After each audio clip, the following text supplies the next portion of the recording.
Today we're continuing to read The Pilgrim's Progress.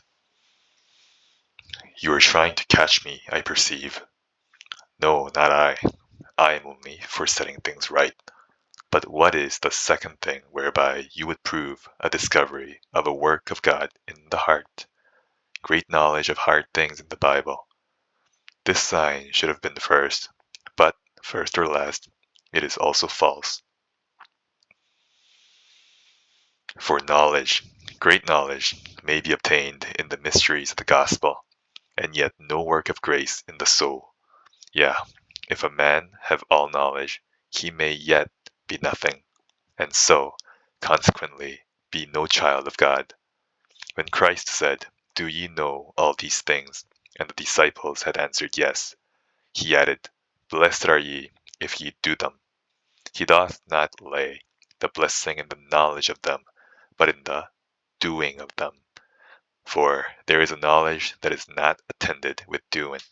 He that knoweth his master's will, and doeth it not, a man may know like an angel, and yet be no Christian. Therefore your sign of it is not true. Indeed, to know is a thing that pleaseth talkers and boasters, but to do is that which pleaseth God. You are trying to catch me again. This is not profitable. Well, if you please, name another sign, how this work of grace showeth itself where it is. Not I, for I see we shall not agree. Well, if you will not, will you give me leave to do it? You may say what you please. God's work in the soul showeth itself either to him that hath it, or to standers by. To him that has it, it is shown by making him see and feel his own sins. To others who are standing by, it is shown by his life, a life of doing right in the sight of God. And now, sir, as to this brief account of the work of grace, and also the showing of it, if you have aught to object, object. But if not, then give me leave to ask you a second question. Nay, my part is not now to object, but to hear. Let me therefore have your second question.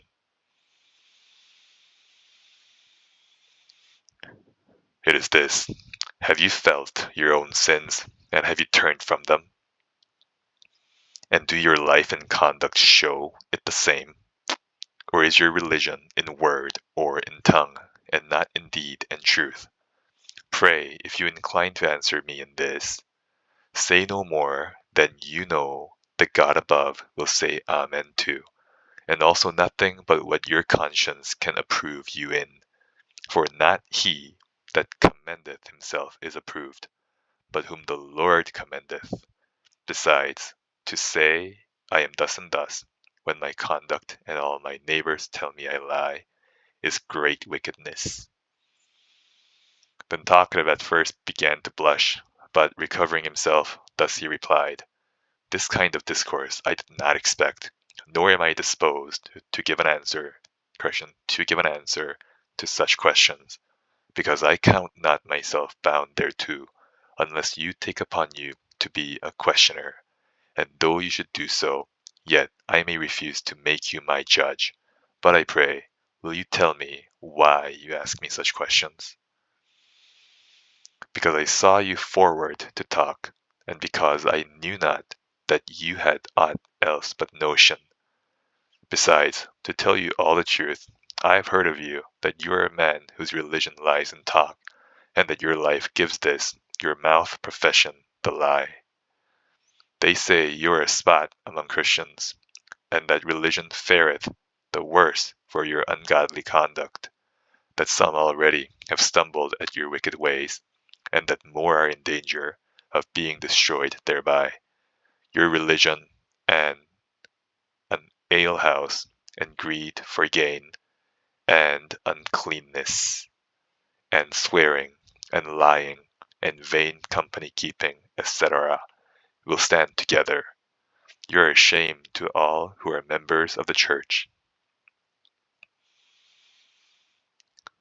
Since you are ready to take up reports, and to judge so rashly as you do, I cannot but conclude, you are some peevish or cross man, not fit to be talked with, and so, adieu. Then came up Christian. and said to his brother, I told you how it would happen. Your words and his heart could not agree. He had rather leave your company than reform his life. But he is gone. As I said, let him go. The loss is no man's but his own. He has saved us the trouble of going from him. For, he continuing, as I suppose he will do, as he is, he would have been but a blot in our company. Besides, the apostle says, from such withdraw thyself. But I am glad we had this little talk with him. It may happen that he will think of it again. However, I have dealt plainly with him, and so am clear of his blood, if he perisheth. You did well to talk so plainly to him as you did. There is but little of this faithful dealing with men nowadays, and that makes religion to be despised by so many. For they are these talkative fools, whose religion is only in word, and are vile and vain in their life, that, being so much admitted into the fellowship of the godly, do puzzle the world, blemish Christianity, and grieve the sincere. I wish that all men would deal with such as you have done. Then should they either be made more suitable to religion, or the company of saints would be too hot for them. Then did Faithful say, how talkative at first, lifts up his plumes, how bravely doth he speak, how he presumes to drive down all before him, but so soon as Faithful talks of hard work, like the moon that's past the full, into the wane it goes, and so will all but he who hard work knows. Thus they went on, talking of what they had seen by the way, and so made that way easy, which would otherwise, no doubt, have been tedious to them, for now they went through a wilderness. Chapter 6. Now, when they were got almost quite out of this wilderness, Faithful chanced to cast his eye back, and espied one coming after him. And he knew him. Oh, said Faithful to his brother, who comes yonder? Then Christian looked and said, it is my good friend Evangelist. Ay, and my good friend too, said Faithful, for it was he that set me the way to the gate. Now was Evangelist come up unto them, and thus saluted them. Peace be with you, dearly beloved, and peace be to your helpers. Welcome, welcome, my good Evangelist. The sight of thy face brings to my thought thy former kindness and unwearied laboring for my eternal good. And 1,000 times welcome, said good Faithful, thy company, O sweet Evangelist. How desirable is it to us poor pilgrims. Then said Evangelist, how hath it fared with you, my friends, since the time of our last parting? What have you met with, and how have you behaved yourselves? Then Christian and Faithful told him of all things that had happened to them in the way, and how and with what difficulty they had arrived to that place. Right glad am I, said Evangelist, not that you met with trials, but that you have been victors, and for that you have, notwithstanding many weaknesses, continued in the way to this very day. I say, right glad am I of this thing, and that, for my own sake and yours, I have sowed, and you have reaped, and the day is coming when both he that sowed and they that reaped shall rejoice together. That is, if you faint not. The crown is before you, and it is an uncorruptible one. So run that you may obtain it.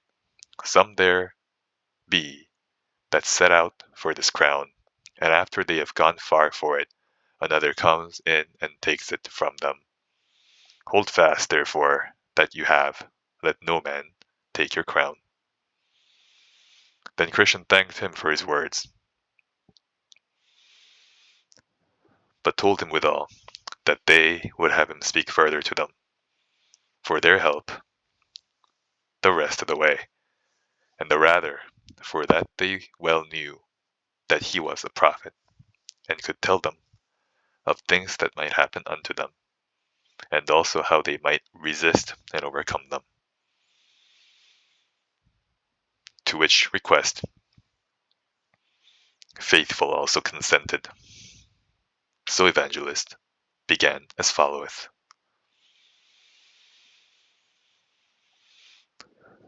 My sons, you have heard, in the words of the truth of the gospel, that you must, through many trials, enter into the kingdom of heaven. And again, that in every city bonds and afflictions await you, and therefore you cannot expect that you should go along on your pilgrimage without them in some sort or other. You have found something of the truth of these words upon you already, and more will immediately follow. For now, as you see, you are almost out of this wilderness, and therefore you will soon come into a town that you will by and by see before you. And in that town you will be hardly beset with enemies who will strain hard, but they will kill you. And be you sure that one or both of you must seal the truth which you hold with blood. But be you faithful unto death, and the king will give you a crown of life. He that shall die there, although his death will be unnatural, and his pain perhaps great, he will yet have the better of his fellow, not only because he will be arrived at the celestial city soonest, but because he will escape many miseries that the other will meet with in the rest of his journey. But when you are come to the town, and you shall find fulfilled what I have here related, then remember your friend, and quit yourselves like men, and commit the keeping of your souls to God in well doing, as unto a faithful Creator. Then I saw in my dream that when they were got out of the wilderness, they presently saw a town before them, and the name of that town is Vanity. And at that town, there is a fair kept, called Vanity Fair. It is kept all the year long.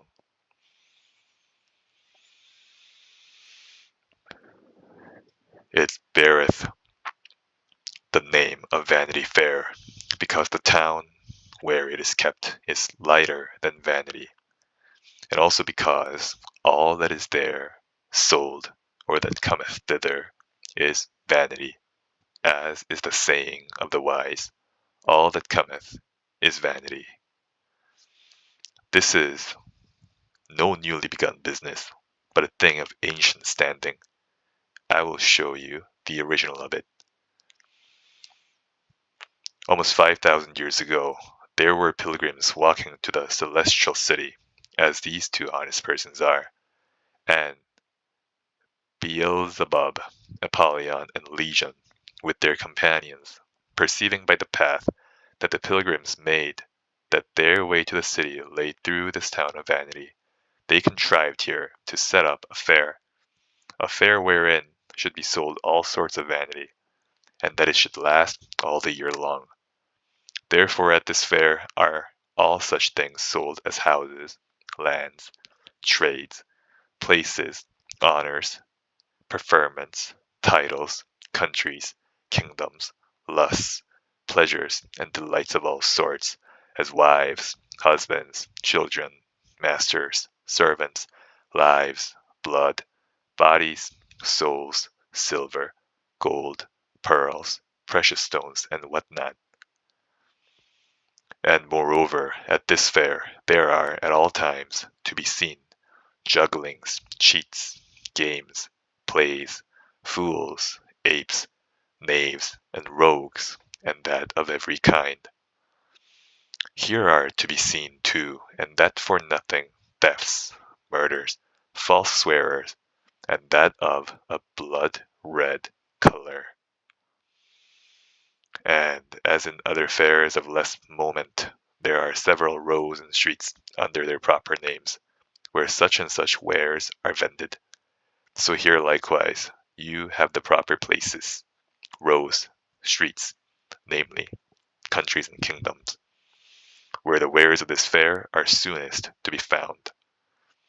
Here are the Breton row, the French row, the Italian row, the Spanish row, the German row, where several sorts of vanities are to be sold. But, as in other fairs, some one commodity is the chief of all the fair. So the ware of Rome and her goods are greatly promoted in this fair.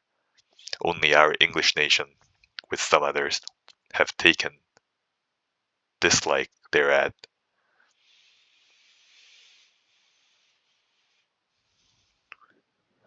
Now, as I said, the way to the celestial city lies just through this town, where this lusty fair is kept, and he that would go to the city and yet not go through this town must needs go out of the world.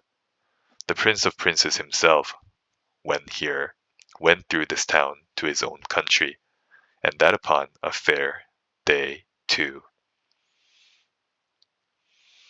Yeah, and as I think it was Beelzebub, the chief lord of this fair, that invited him to buy of his vanities. Yeah, would have made him lord of the fair. Would he but have done him reverence as he went through the town. Yeah, because he was such a person of honor, Beelzebub had him from street to street, and showed him all the kingdoms of the world in a little time, that he might, if possible, allure that blessed one to ask for and buy some of his vanities. But he had no mind to the merchandise, and therefore left the town without laying out so much as 1 farthing upon these vanities.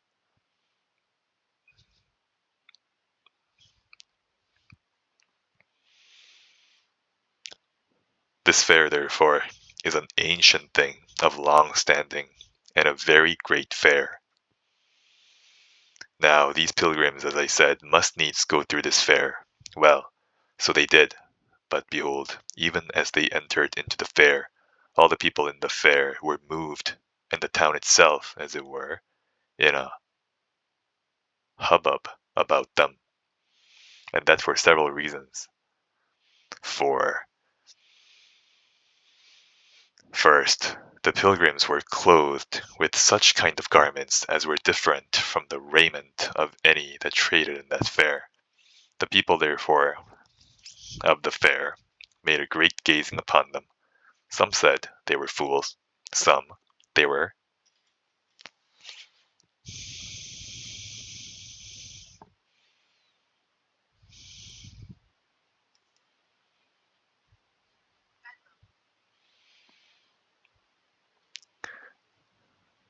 bedlams, and some they were outlandish men. Secondly, and as they wondered at their apparel, so they did likewise at their speech, for few could understand what they said. They naturally spoke the language of Canaan, but they that kept the fair were the men of this world, so that from one end of the fair to the other they seemed barbarians each to the other. Thirdly, but that which did not a little amuse the storekeepers was, that these pilgrims set very light by all their wares. They cared not so much as to look upon them, but if they called upon them to buy, they would put their fingers in their ears and cry, "Turn away mine eyes from beholding vanity," and look upwards, signifying that their trade and traffic were in heaven. One chanced mockingly, beholding the actions of the men, to say unto them, "What will you buy?" But they, looking gravely upon him, said, "We buy the truth." At that there was an occasion taken to despise the men the more, some mocking, some taunting, some speaking reproachfully, and some calling on others to smite them. At last things came to a hubbub, and great stir in the fair, insomuch that all order was confounded. Now was word presently brought to the great one of the fair, who quickly came down, and deputed some of his most trusty friends to take these men for trial, about whom the fair was almost overturned. So the men were brought to trial, and they that sat upon them asked them whence they came, whither they went, and what they did there in such an unusual garb. The men told them that they were pilgrims and strangers in the world, and that they were going to their own country, which was the heavenly Jerusalem, and that they had given no occasion to the men of the town, nor yet to the merchants, thus to abuse them, and to hinder them in their journey, except it was for that when one asked them what they would buy, they said they would buy the truth. But they that were appointed to examine them did not believe them to be any other than crazy people and mad, or else such as came to put all things into confusion in the fair. Therefore they took them and beat them, and besmeared them with dirt, and then put them into the cage, that they might be made a spectacle to all the men of the fair. There therefore they lay for some time, and were made the objects of any man's sport, or malice, or revenge, the great one of the fair laughing still at all that befell them. But the men being patient, and not rendering railing for railing, but contrariwise blessing, and giving good words for bad, and kindness for injuries done, some men in the fair that were more observing and less opposed than the rest began to check and blame the baser sort for their continual abuses done by them to the men. They therefore in an angry manner let fly at them again, counting them as bad as the men in the cage, and telling them that they seemed to be in league with them, and should be made partakers of their misfortunes. The others replied that, for aught they could see, the men were quiet and sober, and intended nobody any harm, and that there were many that traded in their fare that were more worthy to be put into the cage, yea, and pillory too.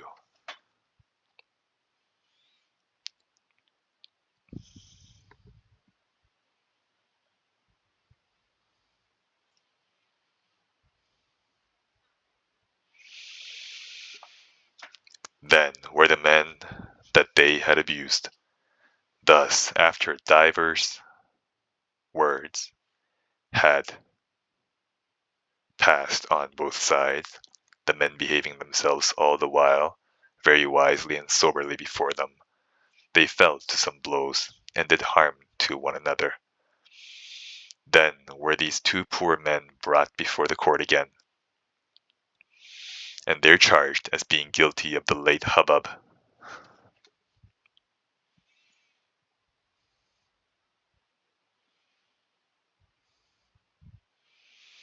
that had been in the fair. So they beat them pitifully, and hanged irons upon them, and led them in chains up and down the fair, for an example and terror to others, lest any should speak in their behalf, or join themselves unto them. But Christian and Faithful behaved themselves yet more wisely, and received the wrongs and shame that were cast upon them with so much meekness and patience, that it won to their side, though but few in comparison of the rest, several of the men in the fair. This put the other party in yet a greater rage, insomuch that they resolved upon the death of these two men. Wherefore they threatened that neither cage nor irons should serve their turn, but that they should die for the abuse they had done, and for deceiving the men of the fair.